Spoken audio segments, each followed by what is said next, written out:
Générique. Bonjour à tous et bienvenue dans La Flemme, on est aujourd'hui le lundi 11 décembre et c'est la Saint-Daniel. Alors hier, comme tous les ans, on a eu le droit à une remise des prix Nobel, parce que la cérémonie des prix Nobel se fait tous les ans le 10 décembre, date anniversaire du trépas de Monsieur Alfred Nobel. Alors qui était vraiment Alfred Nobel? Pourquoi il a créé cette cérémonie? Eh bien c'est une question à laquelle je vais répondre maintenant.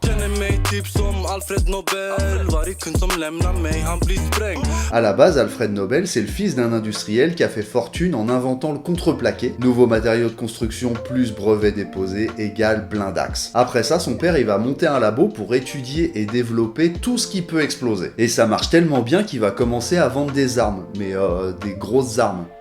Genre des torpilles quoi. Et visiblement ça intéresse Alfred, donc il fera ses études dans la chimie. Il ira même jusqu'à bosser avec le mec qui a découvert la nitroglycérine, un Français à Paris qui s'appelle Théophile Jules Pelouse. Et tout ça c'est vraiment une histoire de famille parce que quand Alfred il est à Paris en train de faire ses études, il y a son grand frère qui reprend la tête de l'entreprise familiale. Mais le problème avec les produits qu'ils utilisent c'est que ça pète fort mais pas quand on veut, genre le moindre choc. Une élévation de température. Et ce qui devait arriver arriva, son frère fera exploser l'entreprise familiale et mourra dans l'accident. Est-ce que tu crois que ça va refroidir notre jeune Nobel? Ah non non non. À ce moment-là, il va bosser jour et nuit pour rendre la nitroglycérine moins dangereuse. Et c'est par hasard qu'il trouvera le procédé pour rendre la nitro moins dangereuse et qu'elle explose pas au moindre éternuement. Alors je vais pas t'expliquer comment ça marche parce que bon, soyons honnêtes, la chimie, les atomes, tout ça...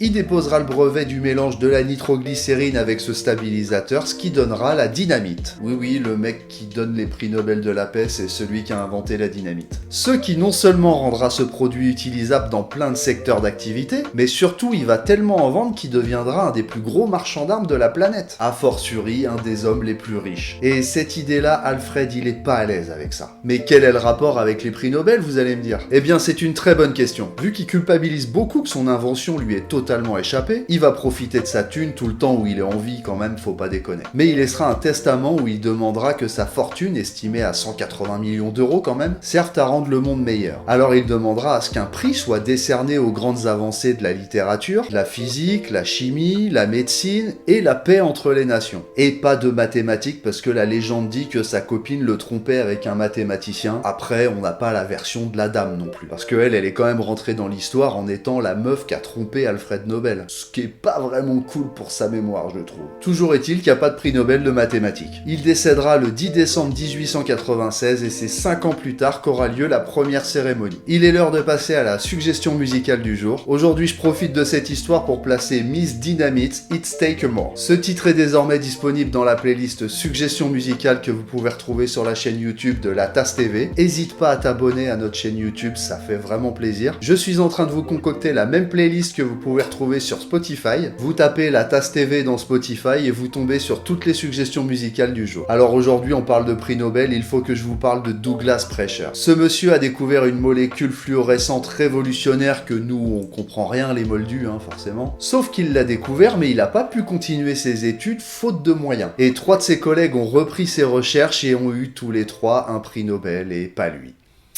Waouh, le seum. Dans ce genre d'histoire, il y a aussi Arno Penzia et Robert Wilson. Ces 2 gars installent une antenne pour capter l'écho d'un satellite. Me demande pas à quoi ça sert, j'en ai aucune idée. Mais sur l'enregistrement de cette antenne, il y a un bruit et c'est tout brouillé. Et pour eux, c'est à cause des crottes de pigeons qui viennent squatter l'antenne. Alors ils nettoient l'antenne et il y a encore ce bruit. Ils font étudier ce bruit par un institut de recherche et il s'avère que c'est le rayonnement cosmique. C'est en gros l'écho du Big Bang. C'était donc pas ces maudits pigeons, mais juste un écho qui a 10 milliards d'années. Et grâce à cette découverte, on a pu découvrir que le Big Bang est bien une théorie qui tient debout alors que c'était pas du tout l'ambition de départ. C'est comme si le mec il fait des Doliprane et en fait ça soigne le cancer. C'est très cool, mais c'était pas prévu au départ. Et pour cette découverte, ils ont eu un prix Nobel en 1978, ce qui est pas mal quand même, parce que ça te fait rentrer dans l'histoire. Et c'est aussi un chèque de 900 000 €, ce qui doit considérablement aider ton quotidien. Ah ouais, il y a une autre histoire de ouf. Un certain Hitler Adolf aurait été nominé pour le prix Nobel de la paix. Après, je connais pas les tenants et les aboutissants de cette histoire, mais je pense que ça aurait été un petit peu abusé de lui donner un prix Nobel. Après, c'est mon avis, moi je lui aurais pas donné. Il y a une famille entière aussi qui a eu un prix Nobel. Sans surprise, c'est la famille Curie, donc il y a les parents, Pierre et Marie Curie, que tout le monde connaît. Pierre a eu un prix Nobel, Marie Curie a eu 2 prix Nobel, et la fille de Pierre et Marie Curie, Irène Curie, a eu un prix Nobel, mais son mari, Frédéric Julliot, aussi a eu un prix Nobel. Cette famille a eu plus de médailles qu'ils ont eu d'enfants, c'est ouf. C'est déjà la fin de cet épisode, on se retrouve demain pour un tout autre sujet. Si tu n'es pas abonné, je t'invite vraiment à le faire, ça fait plaisir, ça soutient. Il ne me reste plus qu'à vous souhaiter une agréable journée. À demain.